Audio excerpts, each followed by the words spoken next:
Hey, everybody.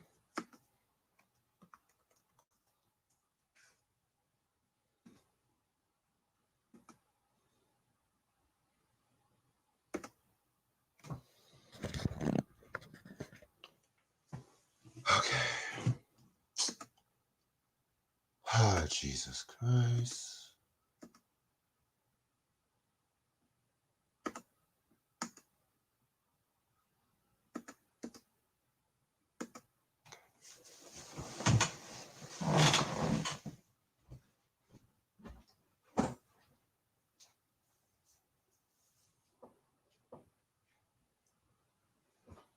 Give me 1 second. I'm just going to change my clothes and take a quick shower.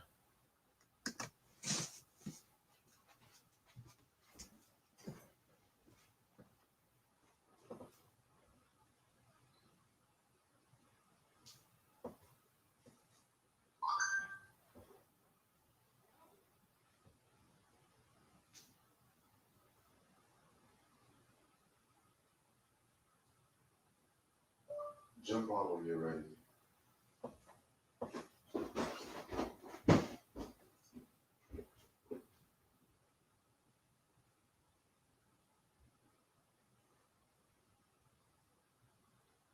The door is open.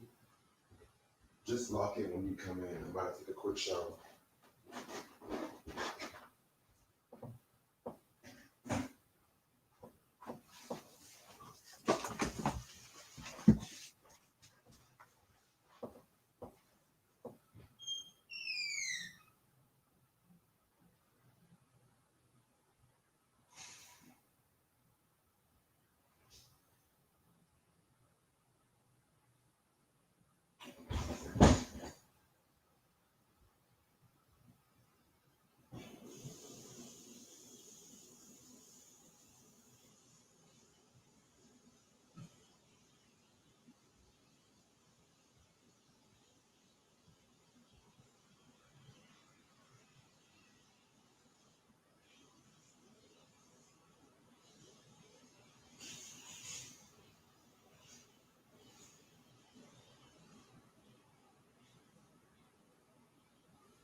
thought I sent that.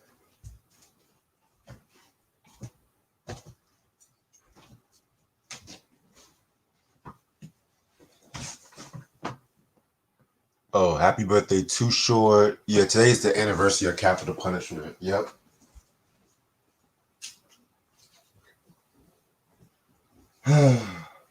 Low-key, I'm feeling much better than yesterday. What's up, bro? What's good, man? Not much. Just starting the podcast and stuff, you know.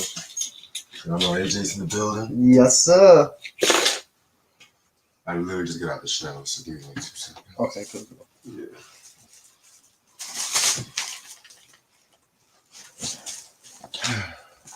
You got butts on? Oh, yeah. How you doing? You know, could be better, but I'm alive. I gotta work in the morning and shit like that. Oh, what time? Just like this quick review. I'm working some music and I gotta go to sleep. No, that's right. So this yesterday and today is long as fuck. You said it's been what? Long as fuck. Mm-hmm. For real. It's fucking hard, man. That's what it is. It's stressful. You said what? The car is stressful. Yeah. Doing a lot more work this week so I can pay this shit off. Fuck.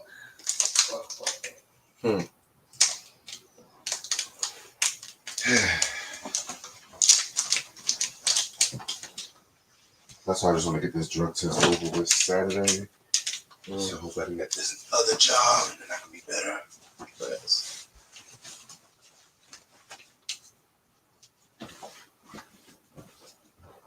How you doing? Good, you know, having a little girl trouble. Yeah. Mm-hmm. Not for long, though.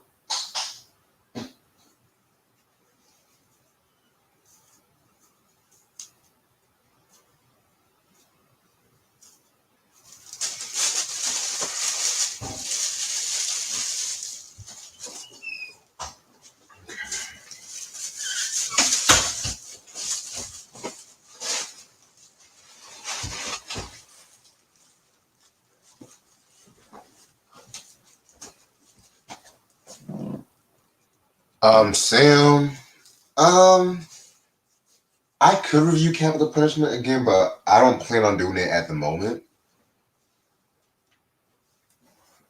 I'm just grateful that we reviewed his only 2 albums, and I mentioned the Endangered Species compilation a while back ago too.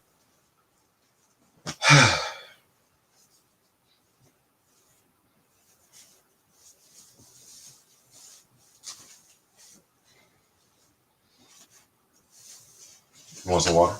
No, I'm straight. I already know. I got a Sprite right here. Okay, I'll get some water right quick. All right.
Thanks for coming, man. Yeah, man. What you talking about? I don't even know how I want to go through today. I don't feel like you know, being that I need to be out because Yeah. that whole thing got me stunned, honestly. Hey, bro. What's good? Not What much. up? What's good? What up, AJ? What's good? Not much, man. Staying out of trouble, man. What's good, man? I got my webcam on. We want to see everybody. What up? Hector was good. Ronnie, Sam, DJ Tim, what up? Q was good. Really been a crazy day today, man. Don't even know how to tell you. I know. What Biggie song is underrated to me? Oh, I'm gonna have to go with "The World Is Filled" from Life After Death.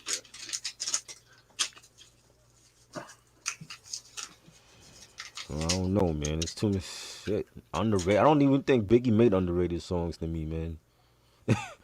You know what I'm saying? Like everything he did was he always tried to outdo himself with every track. I feel like Um, certain songs should be more discussed. To be real with you. maybe Represent or Suicidal Thoughts. I don't know. Like I feel like everything he did was great. To be honest, I even think "Suicidal Thoughts" is not even underrated. That's my opinion. Too. Yeah, I mean, you don't really hear people mention that shit when it comes to like songs. You know what I'm saying? I don't know.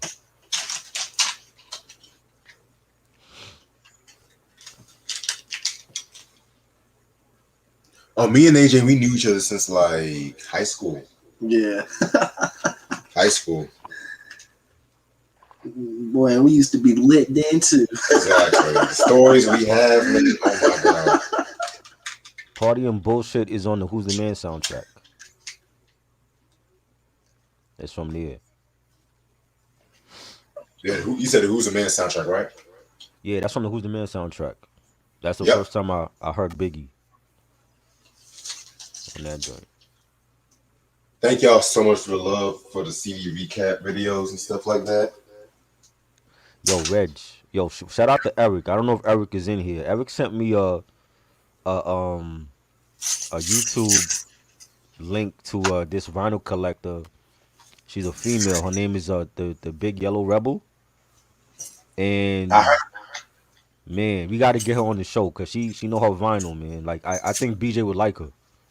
Like she got like some gems. You know, we was talking about doing a discussion on the Madonna bedtime stories, and yeah. she got that on vinyl. That was like one of her vinyl pickups, and Oh she my said she god. was yeah, she said she was looking for the vinyl the colored vinyl for that. It's like it comes in like pink or something like that. Oh shit, yeah. Get her. Send me her shit. I'll try to get her Yeah, on I'm and gonna send shit. you the link. Clutch, salute. What's good? Let's go, Knicks. Beat the Bulls tonight. I'm loving it. Fourth seed. Let's go. Yeah, and she got you remember she got like some Tina Turner stuff on vinyl, Oh, and okay. the song that Tina Turner did for the Mad Max movie Beyond Thunderdome. We don't need another hero. Yeah, she got that on vinyl with the poster. It has a poster with it. I love that song. Yeah, she got that on vinyl, and she had like some Osley Brothers vinyl she picked up, and Sinead O'Connor some of her stuff on vinyl. So I'm like, yo, she would be good for the show. I think you gonna like her stuff. Send me her shit ASAP. I'll be right back. Yeah. All right.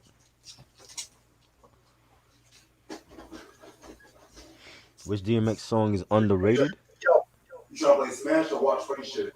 Smash. Cool. Super Smash Brothers. I don't know, man. That's hard. This DMX song is underrated. Uh, One More Road to Cross. I think that was an underrated song.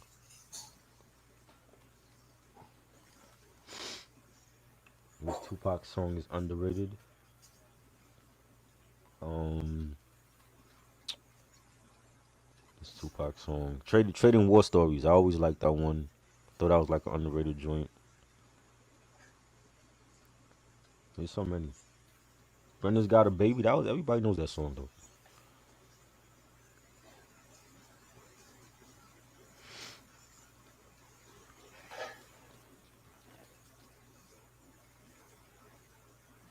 I don't know. He got so many, man. Old School. I thought Old School was underrated. Death Around the Corner. Um,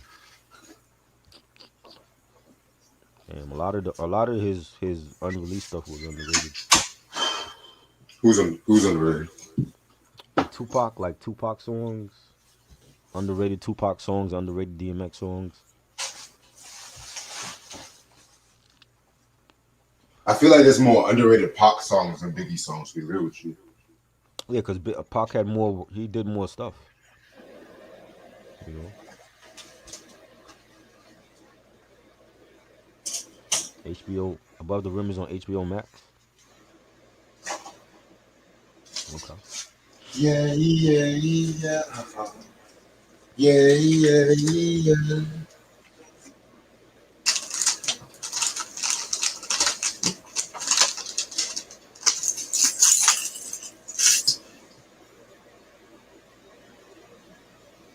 Yeah, Above the Rim was on Netflix at one point too, Right. for like 2 weeks, and then they took it off. And they took it off. It's too black for Netflix. Not too black for Netflix. Netflix don't have. They don't really have hood movies on there. They used to, but then all of a sudden, that's when they all went to Tubi TV. Right. Yes. Everything is on there, yo. Everything is on Tubi. I love Tubi TV, low key, man, and it's free too. Right. Everything is on there, man. Come on, Doug, put them up. I'm about to plug in that Wii in a minute. Oh, Sam, you think Brenda's Got a Baby's underrated? Oh, wow. Why they took it off? It's Netflix. You know what I'm saying? You know. Who knows why they took it off?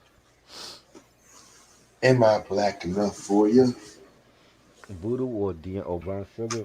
I love Voodoo a little bit more than Brown Sugar, but they both Same. classics to me. So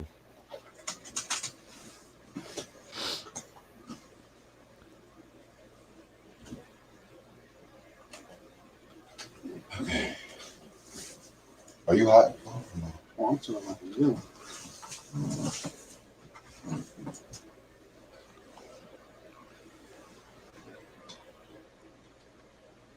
yeah, Voodoo is great.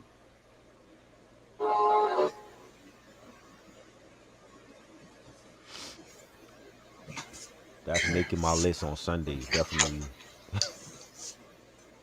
When we talk about Neo Soul, that's definitely making the list. I might have both of them on here. Oh, you know this Sunday's gangster rap though. I thought it was the Neo Soul shit. Oh no, this Sunday's gangster. I think the next Sunday after that is Neo Soul. I think. Best gangster top 10 gangster rap albums. Yeah, gangster rap. Okay. Hmm? How long do you know Coogee? Sam is asking. Oh, I knew Coogee since I started college. Sam Shout out just to want to know Coogee. like all our business. You want to know how long me and Reg know each other too? Is Coach in there? Not yet. I can tell Coogee we He live. just want to know everything. Like, what's your favorite color? What's your favorite food? Be like that sometimes. I'm ready to start whatever you want, bro. Should I tell Sam before he asks us? If you want, fuck it. Sam, we was on another podcast called Speak Your Cloud, and that's where I met Reg, 2018. And we just been people since then, yo. I ain't never had no issue with this dude for nothing. He always puts me straight for the Yeah. most part. You know what I'm saying? So before you ask me, now you know. And just to let you know, I knew Ash since Right. college too, since like sophomore year in Right, right, college. and we was right while we was on Speak Your Cloud, we was doing like reviews with Ash. Ashley came into the mix with us. You know what I'm saying? And it's just been great like that. Right. But yeah, I'm ready to start whenever you are, bro. Yeah, let's go. What's up, you too? How's everyone doing this lovely Wednesday? Um, April 28th to be exact. This is your boy Reg in the building. Got my homeboy Try with me. What up? Got my homeboy AJ with me. What's good? So the album we are going to talk about today is Above the Rim, the soundtrack that was released on Death Row under Interscope. This was released in 1994. Singles album was released with. Give me one sec. I gotta pull this up on another tab. But the SWV remix, Warren G, Regulate, Lady of Rage, Afro Puffs. I'll Be Sure's I'm Still in Love with You was a single. People you have SWV, you have Sweet Sable. Rest in peace to Sweet Sable, by the way. You have H Town, The Dog Pound, Nate Dogg, Nancy Fletcher, Second to None, which was on DJ Quick's group. Um, you got DJ Rogers, you got Warren G, you got Tupac and Thug Life, you got Jewel, you got Aaron Hall, you got Lady of Rage, you got CPO Boss Hog, Paradise, I'll Be Sure, OFTB, another DJ Quick affiliated group, Rhythm of Knowledge, B Rezo. Producers include Suge Knight was the executive producer, Kenny Ortiz, Second to None, Sumamana, I don't know if I'm saying that name right, Swoop Brown, Daz, aka that nigga Daz, Dalvin the Great, DJ Quick, Dalvin the Great, that was Mr. Dalvin by Jodeci, Yep. Dr. Dre, Warren G, Johnny J, rest in peace Johnny J, Tracy Kendrick, Havoc, Benny Mendina, Allen All-Star Gordon, Brian Alexander Morgan, Nikki Nicole, OFTB, Dale Pearson, Chris Puran, Sharon Riley, Carl Butch Small, I'll Be Sure, and Devontae Swing. All right, so Above the Rim was the movie that was released in 1994. It stars Dwayne Martin, the late great Tupac Shakur, Leon, Marlon Wayans, Wood Harris was in the movie, Bernie Mac, rest in peace to Bernie Mac too. The movie's about, this basketball player played by Dwayne Martin, who was trying to get like a scholarship and whatnot, but then he's getting encountered by a drug dealer played by Tupac, and the drug dealer, he had a brother played by Leon, who's pretty much like a former basketball player that came back to coach Dwayne Martin's character and stuff like that. Like I said, it's a pretty good story. You know what I'm saying? About it's like a people will call it like a hood movie, but at the same time, it's more like a sports movie. To be real with you, it's like a mixture of both. Very under. I don't even want to say it's underrated because it still gets like a lot of praise. Personally, I feel like it's Tupac's best role in my opinion. Better than Juice. I just felt like it was like more layered, which I'm gonna talk more about that when I break down the movies next month. I mean, not next month, in June on his birthday. So stay tuned on that. And so as for the soundtrack was released at a time when like Death Row was definitely at its peak. This was actually the second soundtrack released, if I'm not mistaken.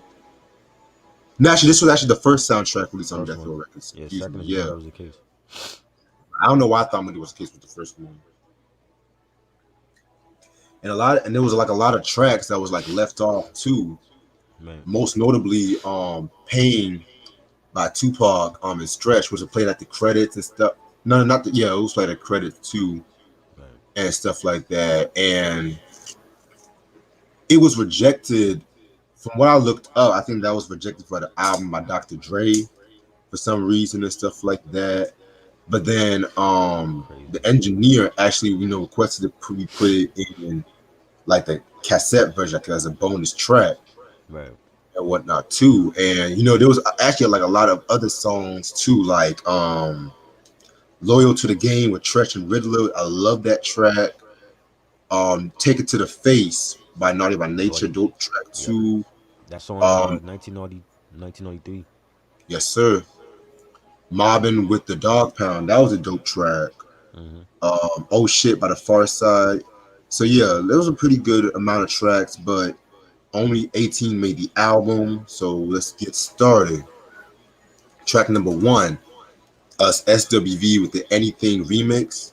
Love this track. This is like a classic track right here by like a lot of people. Everyone knows that saying that it's been used a couple of times and stuff like that. So yeah, man, very, very, very dope track. Love this track, and I think they also did a remix with Wu Tang Clan too, if I'm not mistaken, on this track. Yes, yes. Very dope shit. Yeah. Yeah, man, this was a very classic, classic, classic song. Yeah, I had the cassette single for this back in the day with the Wu Tang remix, but it's not on this album, and I wish the Wu version was on this album. Exactly. With Method Man, I think ODB was on that, maybe You God. That one I love. I like that version better with Wu Tang on it, and but it's still a classic track, one of their SWV's best hits. On the yeah, I love it. Nice old school beat and sample. So yeah, Yeah, I feel you on that. Very, very nice little old school throwback kind of beat. Then we're gonna get into Old Time State featuring Sweet Sable. Sweet Sable was an R&B house vocalist and whatnot, which she was really known in like the early '90s and like for songs like "It's Gonna Be All Right." But this was like really like her. I want to say this was like her biggest song, of course, and stuff like that. Of course, she passed away last year from the coronavirus, so rest in peace to her.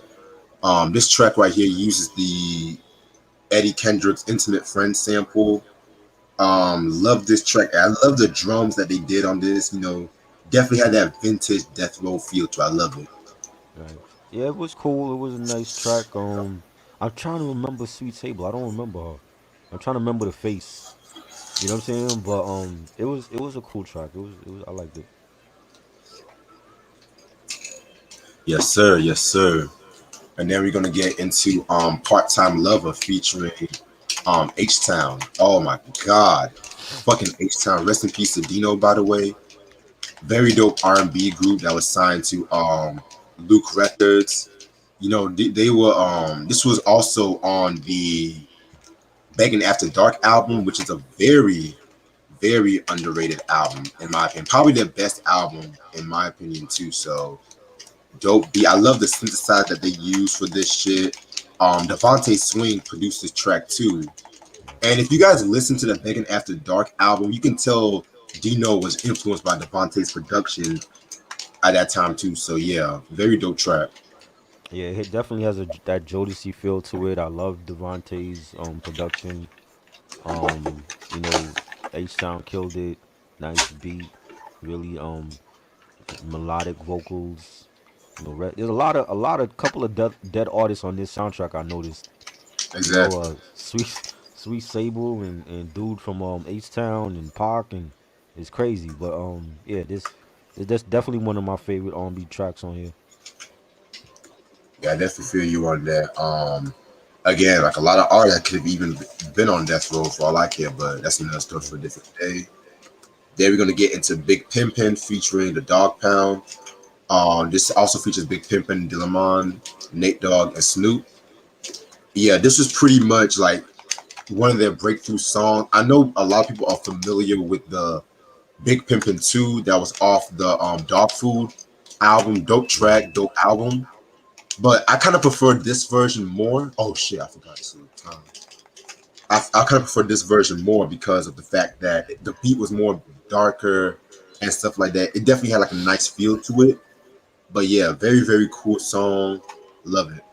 I think the only difference is the with Big Pimpin' Part Two, there was that guy that was doing the poetry was on it, and with this version, you got the Dog Pound and Snoop rapping over the beat, so it feels more like a real song than the version on Dog Food. But I love it. You got Nate Dogg singing, rest in peace to him, a legend. You got him singing on the track. I love the smooth beat and that flute and the bass line and Snoop saying sliding through the city in my rag 6'4", hopping like a motherfucker trying to find a hole. I love it. They played this song. Most of these songs they played in the movie. Like they played this song in the movie when I think when Birdie and and Woodhouse's character was like going to the playground for the tournament games or whatever. Yo, this was a dope joint. One of my favorites on here. Yeah, definitely one of my favorite joints too. Next track, "Didn't Mean to Turn You On" by Second to None. Second to None, they were a West Coast group, that was affiliated with DJ Quick. Possibly his most popular affiliate, I want to say next to AMG. They came out with an album in '91 called Second to None, but then what a lot of people don't know was that they had an album for Death Row called The Shit. In my opinion, their best album, and that's unreleased too, so that's actually saying a lot. Right. And this song, I think, was supposed to have been on that album and stuff like that. Very dope track. I love that beat by DJ Quick and stuff like that. So, very dope. Like I said, I wish they would have released that track because the album that they came out in '99, I was not really a big fan of like that, to be real. So yeah, Yeah, it's definitely had that G funk, from Quick, great beat. Um, you got I don't even know the members' names, but I think the first guy that was rapping, he was saying, can I get your attention with my left eye wink, or maybe please can I call you baby, or will the bulge in my young pants drive you crazy? So I thought it was a dope song, yeah, that was solid. yeah, man, very dope. Then we got DJ Rogers with Doggy Style. DJ Rogers, he's a singer, R&B singer. He actually did pass away. I didn't even know he passed away. Oh wow. Oh, shit. Oh wow. So he was a singer mostly known in the '70s and stuff like that. This track right here was okay. You know what I'm saying? It was alright. Not really one of my favorites. The beat pretty much saved this track, to be real with you. Right. It was okay. It's not one of my favorites. Like I said, like just looking at the track listing, a lot of these artists are gone right now. Is crazy. I know it's crazy. Yeah. Now we're gonna get into Regulate with Nate Dogg and Warren G.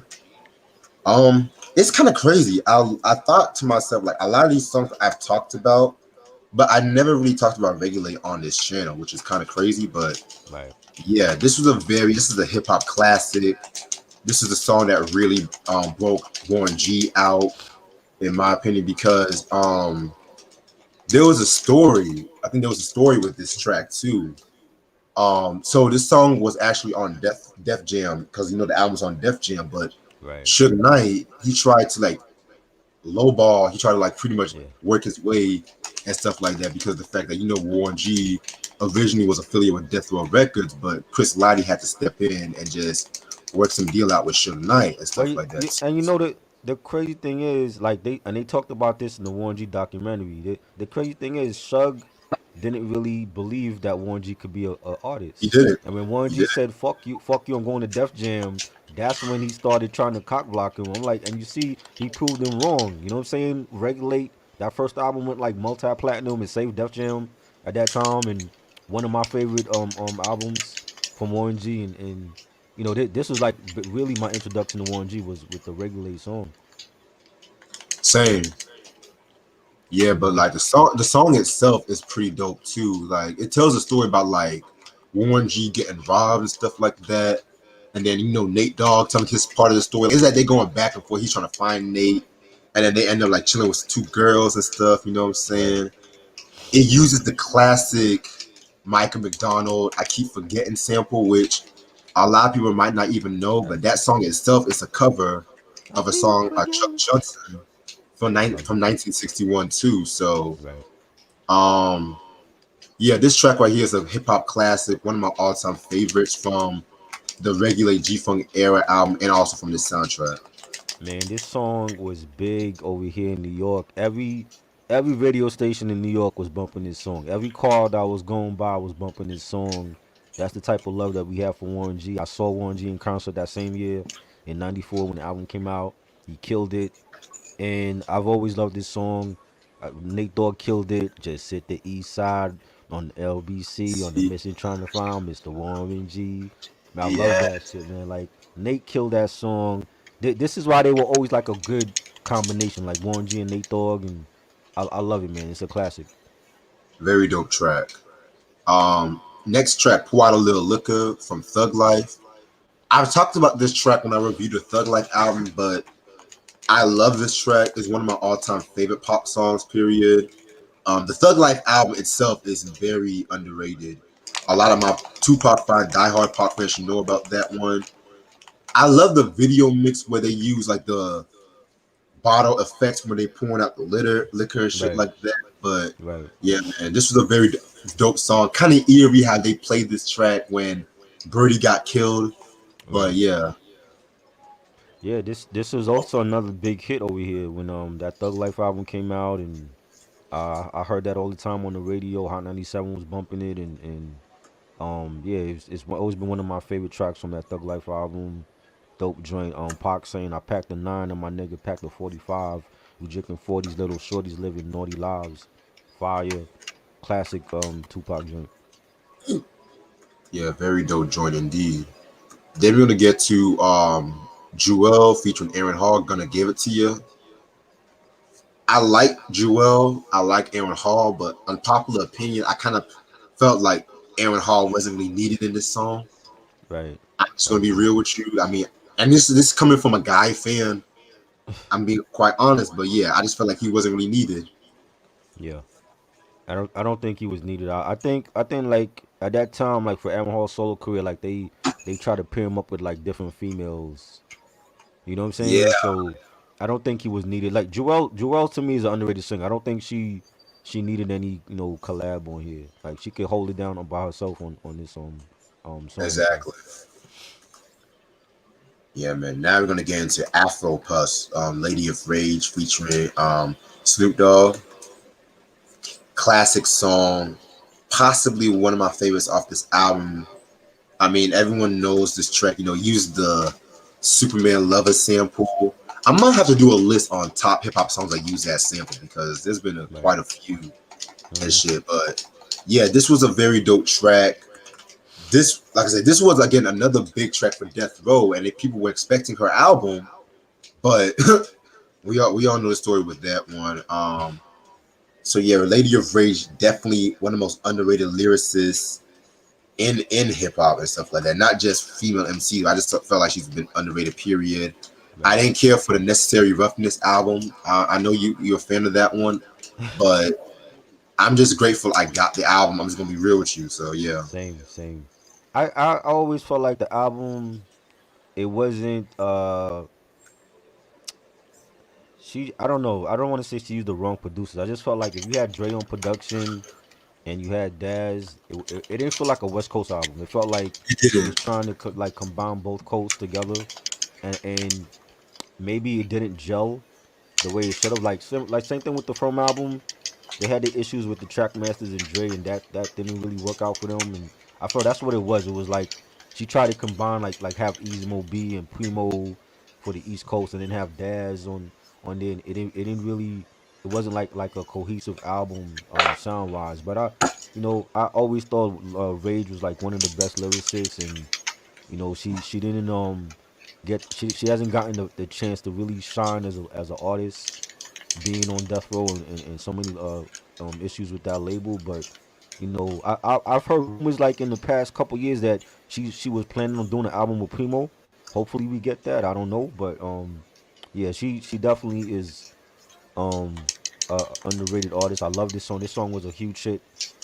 Afro puffs. I rock rough and stuff with my Afro puffs. I love that song, man. And the video with Snoop Dogg in it, and I loved it. That's definitely a classic joint. One of my favorites album.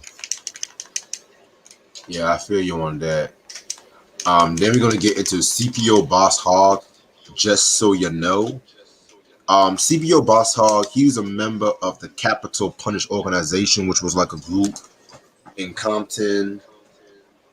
I really don't know a lot about their music. I don't really listen to them like that, but I didn't really care for this song like that either.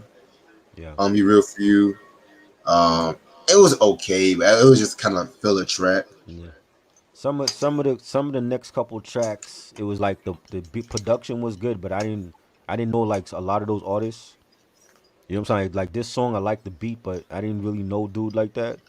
Yeah, You know, I'm like shit. Like the leftover tracks could have been featured on some of these joints. So like instead of that's some of what I'm these songs that saying. made the album. You know, because the So naughty joint, they played the naughty joint in the movie. You know what I'm saying, during the tournament, and that could have been on the soundtrack as well. I hate when movies play like stuff on in the movie, but it's not in the soundtrack. I hate when that stupid shit Right. happens. Like if you remember a couple years ago, Happy Death Day came out. And in the Yeah, trailer, they played the 50 Cent in the club, but it's not in the movie. You know what I'm saying? They only use that song for the trailer. It's not in the movie. I've seen one and two. They didn't play it in the movie. You know what I'm saying? So that kind of like defeated the purpose. Like, if you're gonna use a song like that, why not put it in the film? exactly. You know? But yeah, then we have Hoochie's Need Love Too with Paradise. I don't know too much about Paradise, but I do like the song low key. Feel like she was a dope singer. You know, I like that beat. Right. Yeah, it's Right. alright. Yeah, that was cool. That was a cool. Again, I like the production. I didn't really know Paradise, but it could have had a feature. Maybe you throw Snoop Dogg on there or Nate Dogg. Right, or Daz. Yeah, or Daz. You know. Shit. They're gonna get I'll Be Sure with I'm Still in Love with You, which was the cover of the Al Green track. This was like a weird selection. Like this kind of came out of nowhere and shit like that. But definitely a nice cover from I'll Be Sure, you know what I'm saying? This was like 2 years after he dropped the Sexy Verses album, which I personally feel is a very underrated album. But yeah, I do love the drums that he used. He did produce this track too, so Right. that's pretty dope. I'll Be Sure is a dope artist. I love his first album. Um, I felt like he was still underrated. I don't feel like he has the voice to do a Al Green rendition like this. But it was. I remember hearing there's a video for this song, right? Yeah, this video. 'Cause I remember hearing this song when the soundtrack came out. Like it's dope, but I don't feel like he has the voice to do an Al Green rendition. You know what I'm saying? I just feel like you could have picked any other song to do a rendition of. You picked this one, and I don't feel like he has the voice to do that song justice. But he's a dope artist. Yeah, I definitely agree with your opinion about that. You know what I'm saying? Um, then we're gonna get into Crackham featuring OFTB. OFTB, they were another DJ Quick affiliated group. They were known for also working with Tupac, also and stuff like that. You know, I think he was trying to get them on the One Nation album, if I'm not mistaken. But yeah, Right. somebody quote me on that. This song was actually pretty good. There was actually a video to this track too. You know, I love that beat.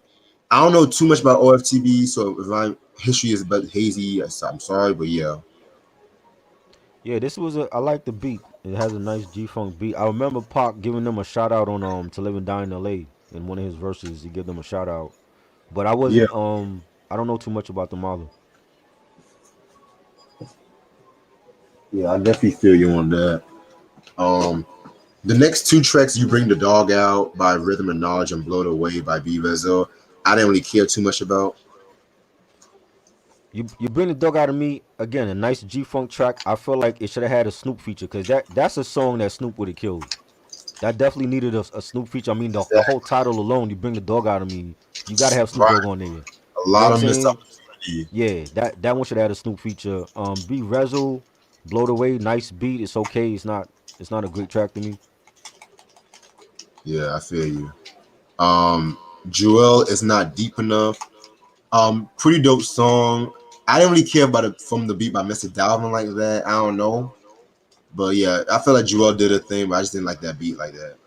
This was good. Like I said, like Joelle to me has been underrated. She didn't get a chance to come out on with an album on Death Row, but I thought she was an underrated singer and the stuff she's done on the Chronic and stuff like that and it was a good song. I've heard better beats from Mr. Dalvin, even for the Jodeci albums, but it was good. Yeah, and the last track, Dog Pound for Life, which is the Dog Pound. Pretty solid song. Nice way to end off the album. Not as good as Big Pimpin' though, but you know, still solid. I like it. Nice beat. Corrupt had some nice lines. Broke ass nigga. I knew he was a fucking punk. So then I tapped Daz, open and popped the fucking trunk. it was cool, and Snoop did his thing on that joint as well.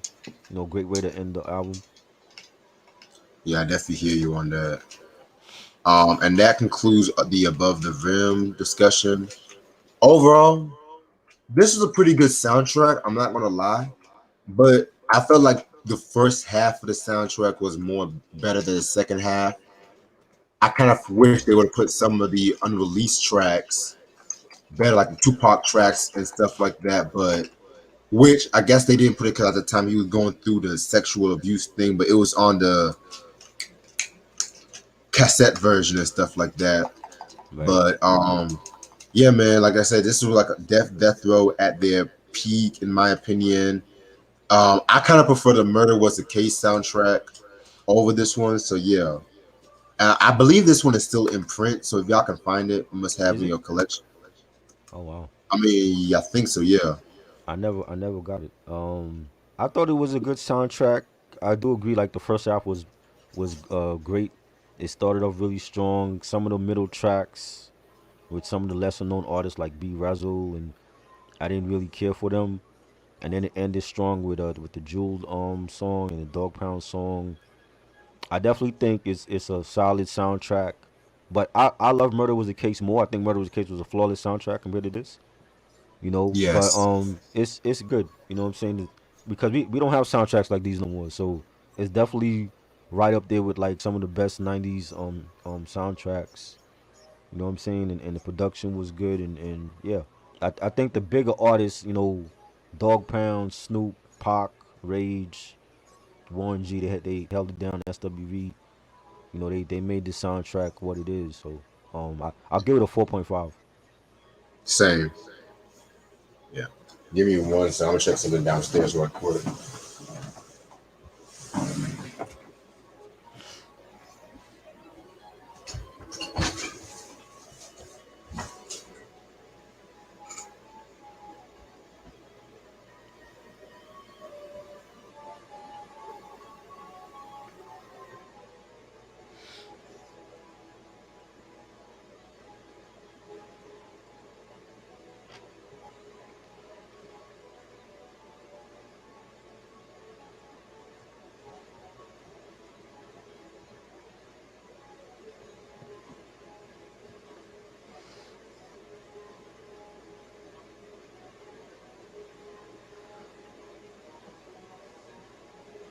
Yep, Murder Was the Case, man. I love that soundtrack. Both of them are good.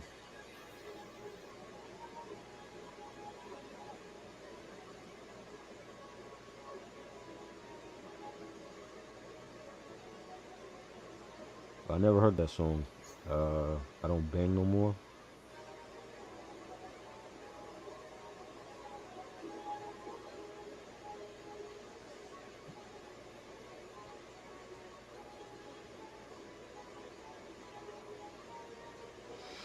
Cruz, what's good, yo? Your favorite song is the DJ Rogers track? It's dope.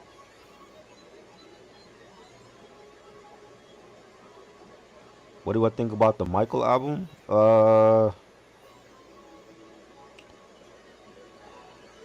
don't know. I mean, that was a gift I got for Christmas that year when that came out. I like the Hold My Hand song with Akon. I don't know, like some of those songs didn't feel authentic to me. Like there's some type of controversy with like people were saying that it wasn't really Michael's voice, it was somebody else's voice on those songs. I don't know how true that is. He did songs with like 50 Cent was on that, Lenny Kravitz was on that album.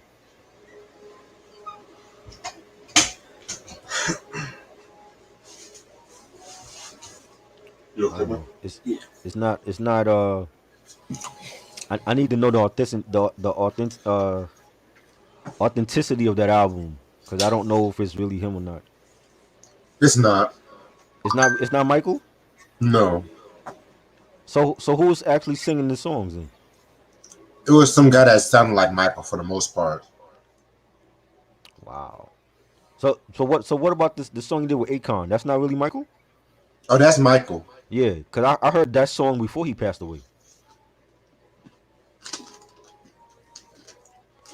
That's crazy. is that even a collector's item? Is that even a collector's item now? Because it's not even Michael. I don't even know. Wow. I don't even play. I played it like once. I played it once. That was it.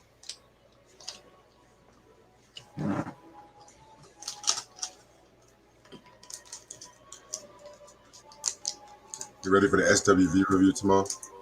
Yes. SWV and the posse.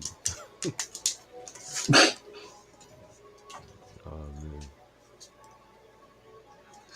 I was close to calling it a hip hop review. I mean, it is. That's like their most hip hop album. You know.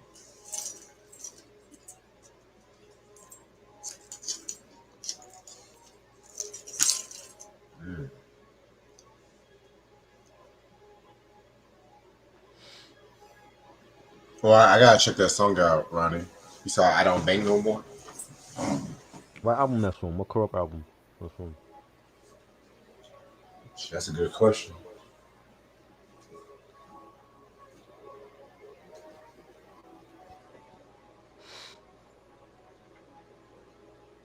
So you heard Dr. Umar and DJ Envy are beefing?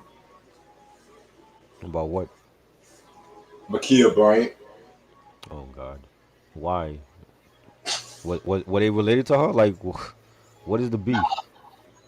Because a lot of people don't like that DJ Envy said that the cop was right for shooting Makia Bryant because she had a knife. Well, I heard Candace. What's Kanye's friend? That Candace chick. Candace Owens? She said she's defending. She's defending the cop in Minnesota for what he did to George Floyd. Whoa. Yeah, she's defending him. Like I mean, she's saying like she was from her point. Her whole thing is, well, he was resisting arrest. You know what I'm saying? So it's almost like you're justifying what the cop did. Like he had every right to do that to George. I don't believe that. Candace Owens, she said some real shit over the years, but other times I just wish she would shut the fuck up, and this is the time. But yeah, Dr. Umar, he was just going in on DJ Envy and shit. Yeah, And you know when Envy Dr. don't Umar, think he black anyway, so he said Envy don't think he black. he don't think he black. He had like some issue with he made some statement about his complexion or some shit a couple years Oh, ago. he's one of those niggas. Yeah, he don't think he black, so So, oh, you he know, one of those niggas. yeah, He one of those niggas. So he a house nigga. He claims he's black when it's convenient for him. exactly. Yeah, when you get pulled over by the cops, then you want to claim your blackness, like a It's lot of like, those celebrities that date Caucasian women, like Tiger Woods. You know, when your wife beat your ass with a golf club, you want to start claiming you expect sympathy from the black community for what? You don't acknowledge yourself being black, so why you want sympathy from us? the Tiger Woods is funny, yo. You know what I'm saying? When OJ got caught up with that Nicole Brown Simpson case, then he wanted to claim his blackness, and he got off, and it was like a victory for black people. What did we win? Because I didn't get it. What you know what I'm saying? Like what did we win? Like he got off because he had money. Like if he didn't have money, his black ass would have been in prison right now. Exactly. You know what I'm saying? I know how the judicial system works. Like you have to have money to have the right lawyers. If you don't have the right lawyers, you get one of those appointed lawyers that the state give you, and they don't give a fuck about your case. You know Preach. what I'm saying? So I already know how that works.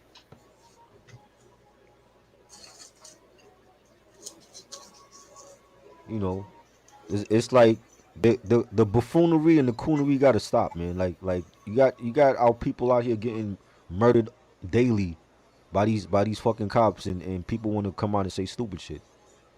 Exactly. Then they will be like, what did I say? You know, like come on, man. And see, Kanye had to learn the hard way. You know what I'm saying? You don't hear from Kanye anymore. He quiet now. You know, he donated his money to DMX family. He doing it the right way. Don't say shit. Keep quiet. Keep your nose Kanye a clean. billionaire now. Yeah. But you know what I'm saying? Like all that shit before, he was getting caught up in the Donald Trump make America again Make America great again bullshit and getting blasted for it. Now you don't hear from him no more. You know, you got away from the Kardashians, thank God. Hopefully come out with better music now. You know what I'm saying? He working his way back to the black community. Like, yo, I fucked up. That's how he gotta do it.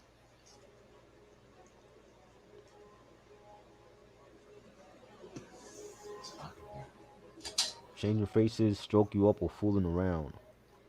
Stroke you up. I love both of those. That whole album is classic, man. That first album from them.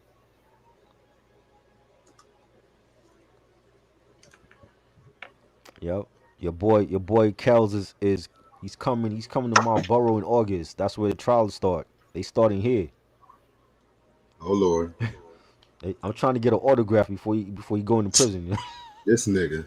I'm gonna be out there. I'm gonna be outside the courthouse with my R. Kelly albums. Like, yo, sign this before you go in. Free my nigga Kells. You know what I mean? Just let him drop like one more album. I don't think I don't to tell you the truth, I don't think he gonna I think it's gonna be a hung jury. I don't see it going like him getting convicted for like full out. I think something's gonna happen where it's gonna be like somebody ain't gonna testify. Something's gonna happen in that case and he's gonna get off. I just feel it. And But we've if seen he, that shit happen before. We've seen that shit happen with regular people. Casey Anthony. Remember Casey Anthony? When yeah, her daughter, her daughter yeah, was missing or some shit, and she was responsible, but somehow she got off, and she ain't got no money, and she got off with that shit, and people still felt like she killed her daughter. right. You know what I'm saying? This bitch was out there like partying on like having her pictures on Facebook, and her daughter was missing, and she still got off. So what you think happened to R. Kelly? He got money. But if R. Kelly gets off, Vlad TV is gonna get the biggest interview ever. You think he'll do a Vlad interview? I don't think he'll do that. You never know. I already have a I feeling he's do. got an interview. Oh, go ahead. I think, and they haven't picked the jury yet. Like, what if the jury is like all women? Like, how is that gonna play out for his case? Because there's still women out here that love R. Kelly's music, despite everything he's done or supposedly done. You know what I mean? So that's gonna be interesting to see. Yep. August. This trial is starting August. I don't know if they're showing it on TV, but I'm like, yo, I might have to go out there, COVID and all, just to get an autograph. If that's gonna be his last Free my time, nigga Kells. free, free cows. Free my nigga Kells. You know what I mean? At least we did a battle of the bankers. Right, right. We saluted him already. We ain't waiting till this nigga drop dead to do all that.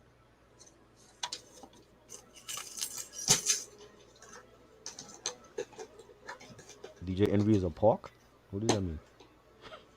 I think you meant to say punk. Oh, All right. Caitlyn Jenner is running for governor? Oh, God. Oh, for Cali. I heard about that. It's Cali, man. They got their issues out there. We ain't got to worry about that shit over here. I'm gonna stay on for like 10 more minutes. Did Michael Jackson estate dismiss Ray to Robertson situation proves that Michael is innocent? What are you talking about? Michael Jackson is I don't know what you innocent. talking about, Q. What does that mean? Are you talking about the Surviving Neverland shit? I always thought Michael was innocent. My whole issue was with the parents. It's like it's Michael Jackson. Like no matter how much you feel like he's an icon and he's a legend and a god and all that, why are you leaving your kid to sleep over at Michael Jackson's house and you don't know this nigga? That's always been even with the R. Kelly thing. My whole issue is even if R. Kelly was guilty, you as the parent, you birthed this kid that came out of you, moms. Why do you have your 14-year-old daughter at R. Kelly's house and you don't know where the hell they at 10 p.m. You know what I'm saying? Like some blame got to go to these parents as well. It can't just be on these celebrities. These celebrities ain't make these kids with these parents. You know. And if they use that, if that comes into play in the trial, then you gotta put some blame on these parents. They just as guilty.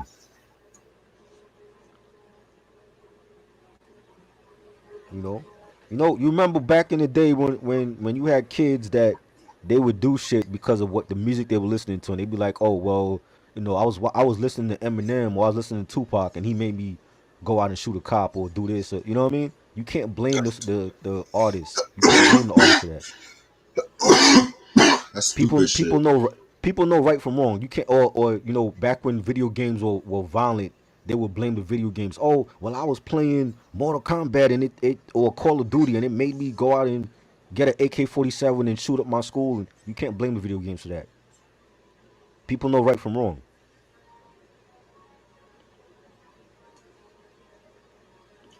BJ, Yeah, what's good? even back in the day when Charles Manson used to say the Beatles made him kill all the motherfuckers and shit too. Right. You said, did y'all know Michael Jackson wrote Muscles for Diana Ross? Yeah. Oh, what's What up, what BJ? song is that? Muscles? What song is that? It's on the Electric album, the album I got. Okay. I didn't know that. Yeah. But yeah, he was friends with Diana Ross anyway, so Mind you, Muscles was the name of Michael Jackson's Snake too. right. Right. Yeah, GTA, same thing with that. Like, oh, it has all this violence and it's causing kids. You can't blame the video games for that, yo. Like, it's up to the parents at the end of the day.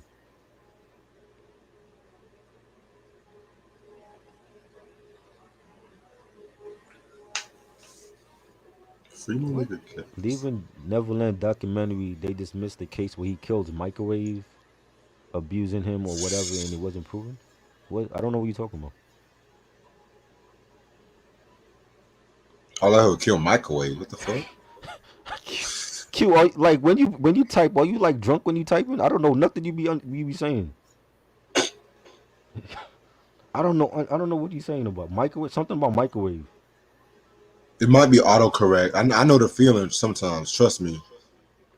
Because sometimes I be trying to say what I talk my text message. I be too lazy to type everything and shit. Michael was an underrated songwriter. No, I feel like everything he wrote was golden. He made hits for Reby that he didn't need to give to Reby. He could have kept them shits to himself, or Rockwell, or even Jermaine. He could have kept them shits to himself and be selfish. I'm living the single. You pass it. And Doom, what about Doom?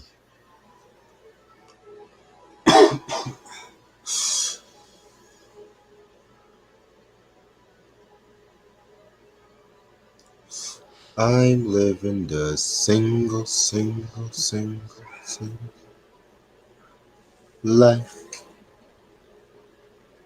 Which Dre song do you think is underrated? High power. Hmm. Was he on that? I don't think he was on that. I mean, it was on the Chronic, so Oh I yeah, just I do mean yeah, that.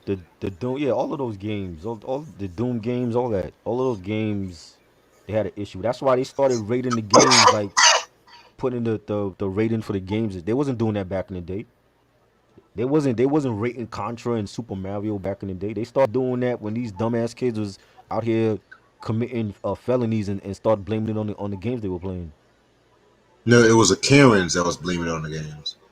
Kids didn't give a fuck. That's just as bad. Again, it's the parents have to take control of what their kids are listening to and what they doing. It can't just be on the artist.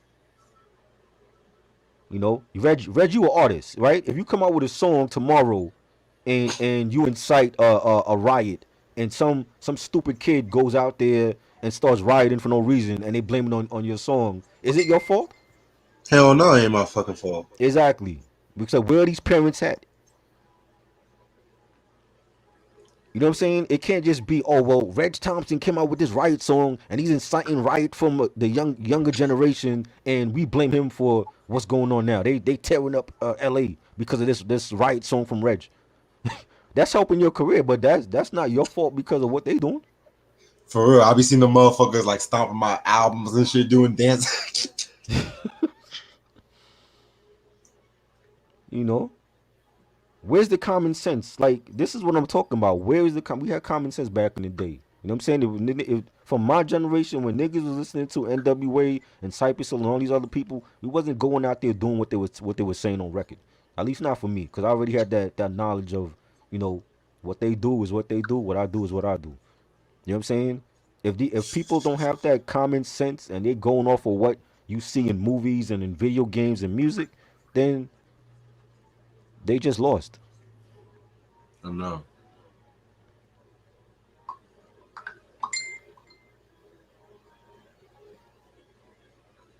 Too short the ghetto or I'm a player. Ooh, I'm a player.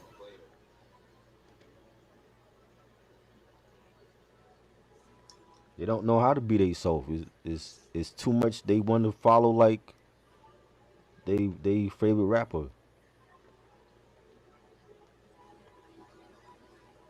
You know, they want to be like Mike.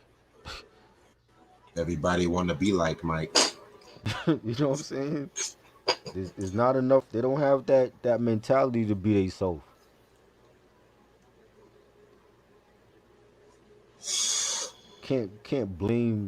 Can't blame an artist, man. Like you know what I'm saying?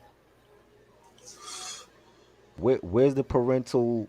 Where's the parents being trying to be parents to these kids?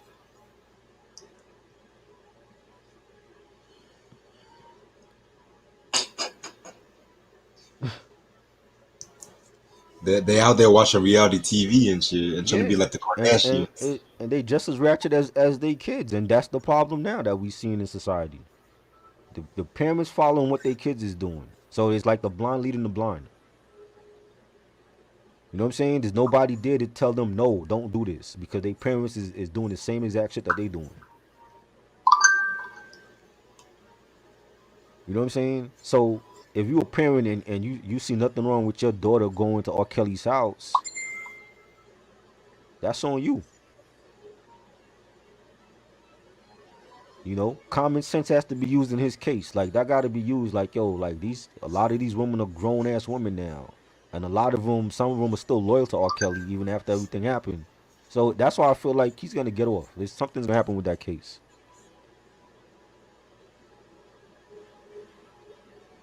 Yeah, Ronnie, I know the dog pound that can't see me before pop.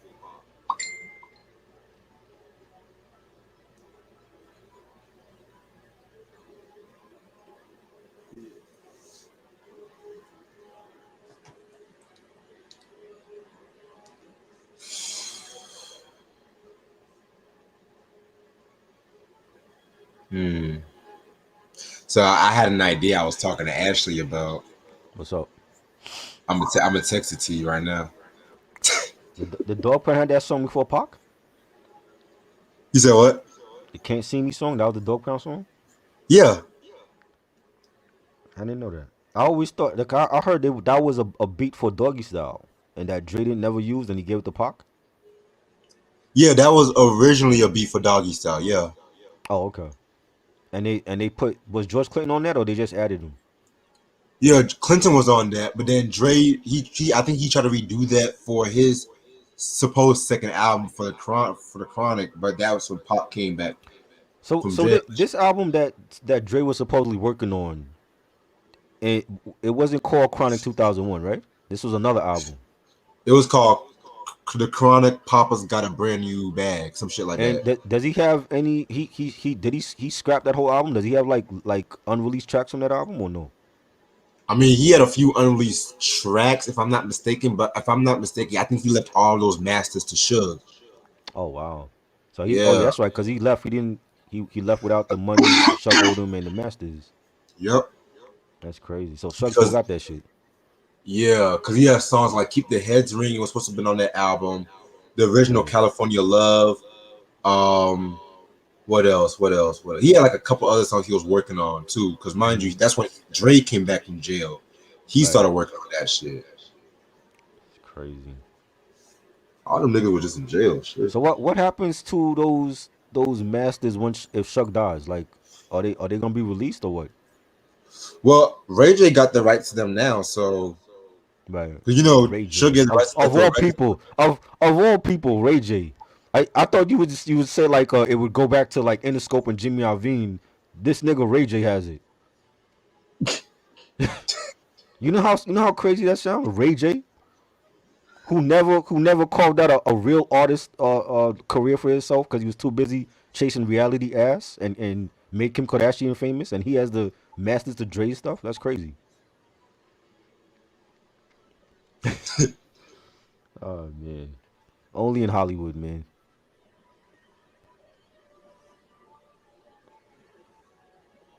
Little Kim is having a book called The Queen Bee.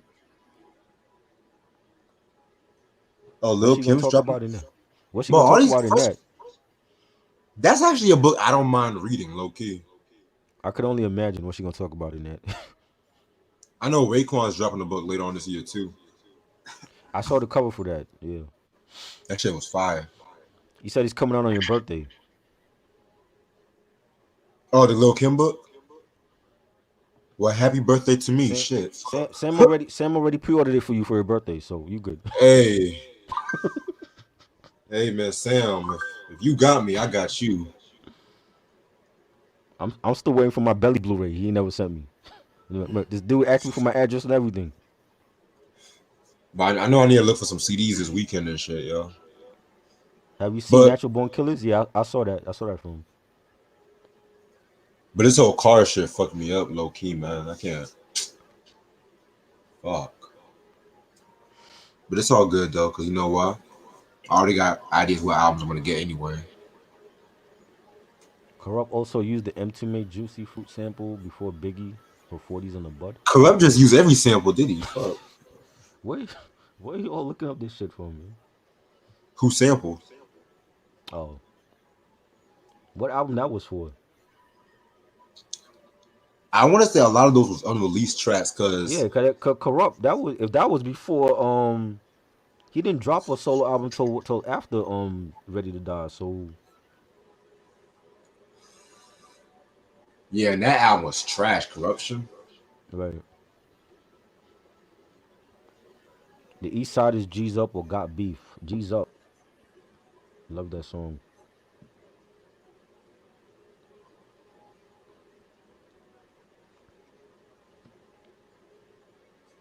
I need to get that East Side's album too. That shit is long out of print. Which one? The first one, First one. yeah, the first one. I don't have the one with G'd Up. I have Deuces and Trays. That one is dope. What is your favorite unreleased track? I don't know. It's too many. From who we talking about?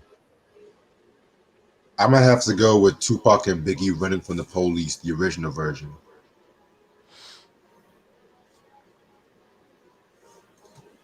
Before it Snoop was Dogg right. saw Harold Melvin and the Blue Notes when he was little. That was nice. Yeah, that's why he sampled these stuff.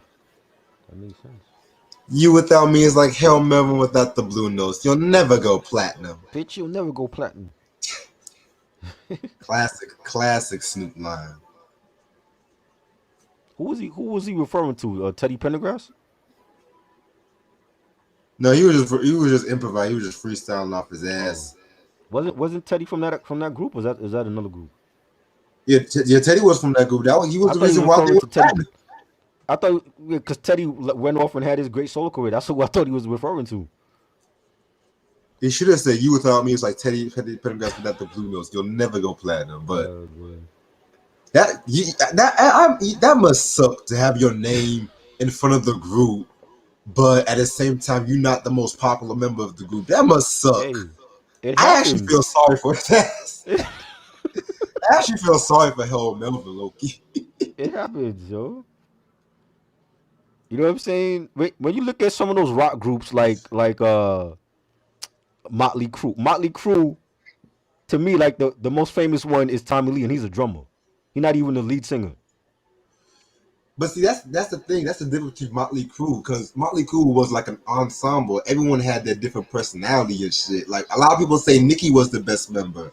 Hell, Right. that's my favorite man. A lot of people say That's your favorite. Mick Mars was the best member Right. and shit like that. Harold Melvin the Blue Notes, it's just Teddy Pendergrass. And on occasion, he has Sharon Page too, but ain't nobody coming to see no Harold Melvin. Shit, fucking Richie Sambora was just as popular as Bon Jovi, and he's the guitarist. Exactly. Like I said, mind you, Slash was just as popular as Axl. Right. Izzy was just as popular as Slash. Yeah. It's all about pizzazzing the group and shit like that. Hell, mind you, the whole Wu-Tang Clan. We're not even gonna go there and shit. Not everybody. Black Sabbath. There's still some members in Wu that haven't gotten the proper recognition, like you, God. You know, like Master Killer, compared to Meth and Ghost and Ray and them. Like for I actually feel sorry for Harold Melvin. This nigga thought he could actually do something. He thought everybody was coming to see his ass, his big forehead. Then all of a sudden, this baritone drummer all of a sudden becomes a sex symbol. Yeah, Uh, Chronic and Doggy Style definitely gonna be on my list. Best gangster rap albums. Yeah, definitely. Jay Z, Hard Knock Life, or Do It Again. Hard Knock Life. Hard Knock Life. Do It Again. Do It Again was a good song just without a Mills verse, but him and Beans killed it. Oh Jesus, a mill. You know. I'd rather hear the Oaktown 357 than a mill. Yeah, yeah, yeah, yeah, yeah. Jay ain't want no smoke with the Locks though. Like he called them out on that song. He ain't want no smoke with Styles and Jada. He did. Yeah, stay tuned on that. You know. That's why he sent Beanie after Jada, and the rest is history. Right. That was a great battle. That was a great For real. battle. I still think Beans got a better discography than Jada See, though. that motherfucker hit me up. Nope. Beans got way better albums than Jada. Nah, that motherfucker hit me up. Nah, hell no. Unreleased album, favorite unreleased album? I don't know. Prince the Black Album. Too many.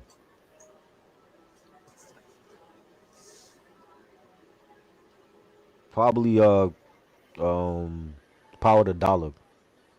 That was a great one. Ooh.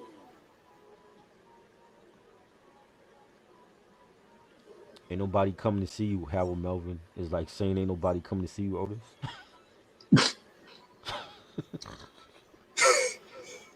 Dude.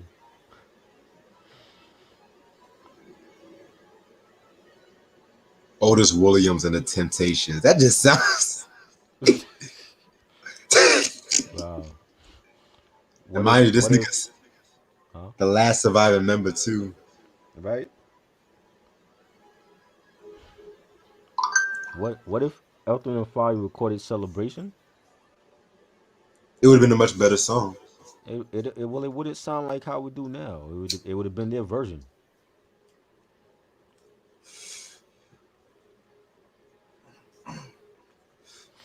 I cannot say that too hot.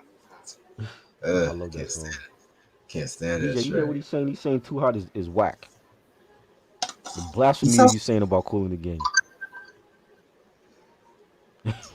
ain't no.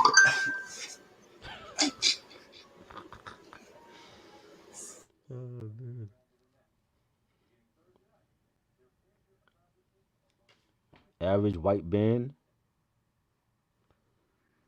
baby play a what? Play a baby comeback or average white band and love on your own.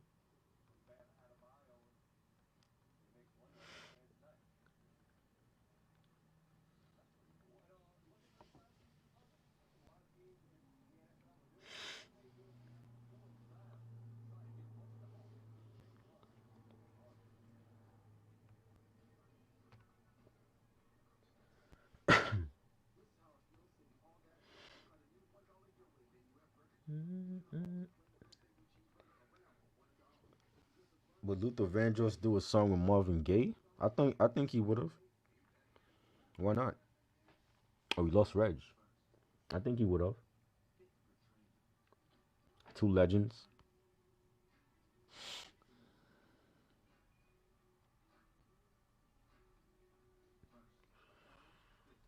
Better vocalist, JT of Cool in the Gang or Maurice White. I like both of them, man. Like They both great groups. It's apples and oranges. Like some people like Maurice more, some people like JT more. For me, I grew up as far as Kool and the Gang. I grew up in the JT era, so I don't know any of their leaders before then. I only know like most, like I know the hits, but as far as like the albums and stuff, I know that like JT, the JT regime when he was there. Maurice was a great singer. You know, I think they probably, if anything, they probably um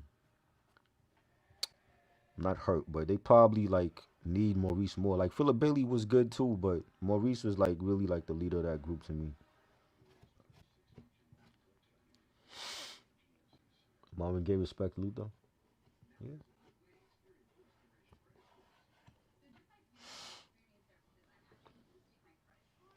Jade don't walk away or escape, just kicking it. Jade is underrated. I always felt like they were underrated from that first single, the first album, the second album. I love Escape first album though. Like that's a classic to me. But Jade is underrated. The Illmatic documentary, I saw that before it came on Netflix though. Like Netflix just put it on there, but that was a good documentary. We need one for It Was Written. That would be nice. Or Stillmatic. I bet. Yeah. What y'all talking about? The Nasomatic documentary, it's on Netflix now. To be honest, I'm gonna be real. That documentary was good, but it was not as good as everybody made it out to be. You didn't like the documentary? I liked it, but I feel like there was a lot of. It felt more. I felt there was more to be answered. Like what? I don't. I maybe let me. I'm gonna rewatch it. Maybe I can rewatch it. What? Documentary was great, yo. What else were they missing off of that documentary? That's why I said let me rewatch it. I'll let you know. They need again. I said this last year. He needs to celebrate his other albums. It cannot be just all about Illmatic. It was written. A lot of people love It Was Written more than Illmatic. Why we don't have an It Was Written documentary or It Was Written, celebration for that album? You know what I'm saying? Or Stillmatic or I Am. All of those albums are great. He has to celebrate his other work. He's the only artist that I can think of in rap that only talks about that. We only celebrate his first album, and Raekwon as well. They're like the only two people that Jay-Z has more than one classic, and nobody just he doesn't just celebrate Reasonable Doubt. He celebrates his other album. He did a whole documentary for the Black Album, and a lot of people don't even think that's a classic album. You know what I'm saying? So I'm like, yo, like, what is it with Ray and Nas that they only celebrate their first album and that's it? You know, Cuban Link 2 was a decent, a good sequel to the first one. Like, why we can't get a documentary for that album? You know, that don't happen in other genres. Other genres they celebrate their work. Mariah Carey celebrates all her albums. You don't just celebrate Vision of Love and Music Box and all that. You know, Janet Jackson, same thing. She don't just celebrate Control when she has other classics. You know what I'm saying? So you see, like this is why people feel like Nas, on top of him being a bad beat picker to a lot of people, they feel like he only got like Illmatic was like his only classic album. It's crazy. That's retarded, man.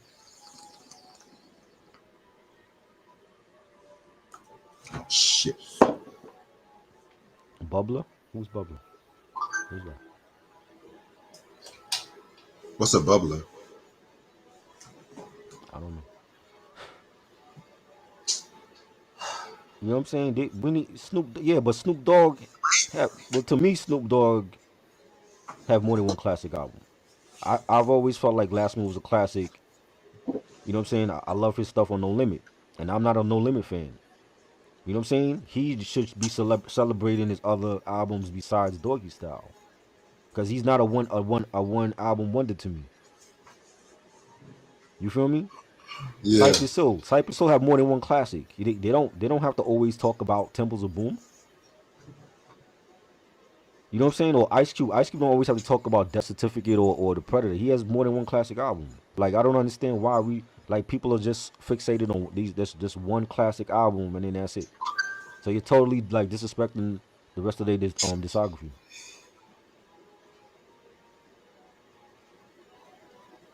Hits from the bong. Who has four classics? Nas? Who we talking about? I think he's talking about Q. Cube? Again, but he should be celebrating. They should be celebrating the other work than just this one album. You know, Michael Jackson didn't just celebrate Thriller. Like he had many other classics that he could celebrate. You know what I'm saying? They Spike Lee did documentaries on Bad and what was it? Off the Wall. You know what I'm saying?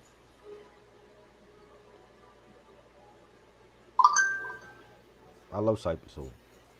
Love their stuff.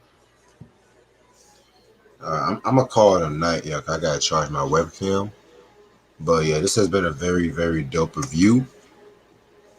Stay tuned. Stay tuned tomorrow when we do the SWV release intention. I know I gotta find that CD. And yeah, and Sunday's the top 10 gangster rap albums. I'm gonna record the unsung episode for you tonight, though, bro. I'll try to send it to you by tomorrow. Okay. I appreciate it. Hope everyone has a good night. Peace. Peace.